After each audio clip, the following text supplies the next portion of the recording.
저는 자존감의 핵심 키워드는 지키는 능력이라고 봐요.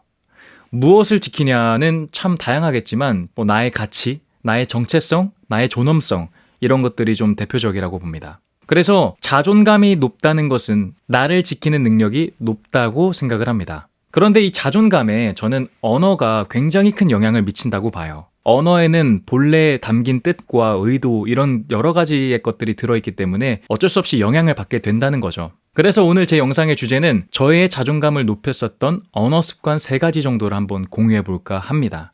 하나씩 이야기해보도록 할게요. 첫 번째는 단언의 언어를 삼가하라입니다. 단언이라는 것을 사전적으로 검색해보시면 주저하지 아니하고 딱 잘라 말함이라고 나와 있을 겁니다. 쉽게 표현하면 이런 거죠. 어떠한 현상을 보고 아니? 이것과 아니라고 생각해.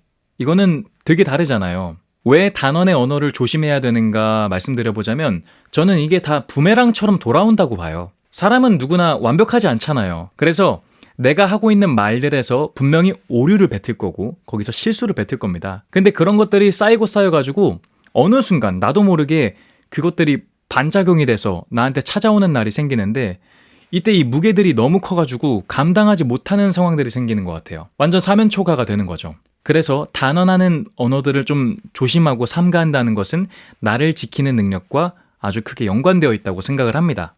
저 같은 경우에는 이런 식으로 바꿔서 사용을 많이 했어요.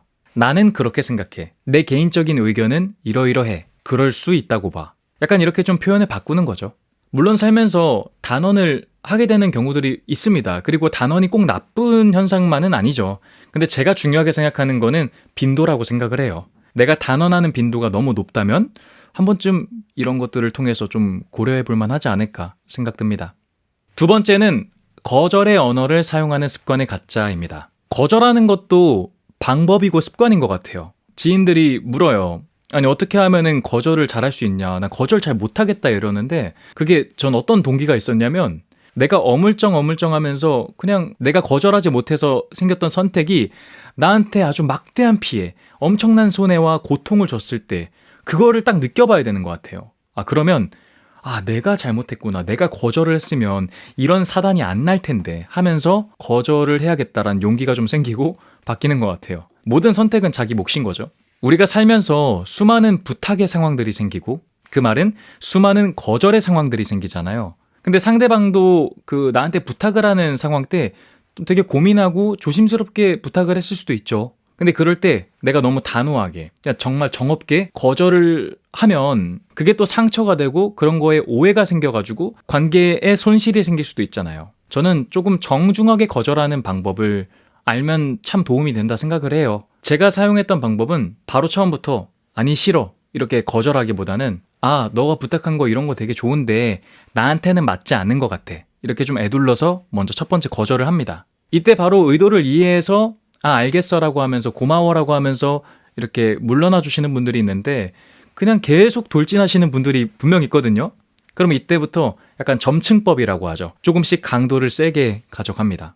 좀 더 확실하게 입장 표명하는 거죠. 근데 나는 아닌 것 같아. 그리고 그러고도 계속 부탁을 하면 난 아니야. 나한테 이 부탁 안 해야 하는 게 맞는 것 같아. 이런 식으로. 물론 이게 너무 막 돌려 말한다, 답답하다라고 생각하시는 분들도 있을 수 있는데 당연히 그럴 수 있습니다. 근데 저는 적어도 이걸로 손해보진 않았던 것 같아요. 다 괜찮게 마무리했습니다.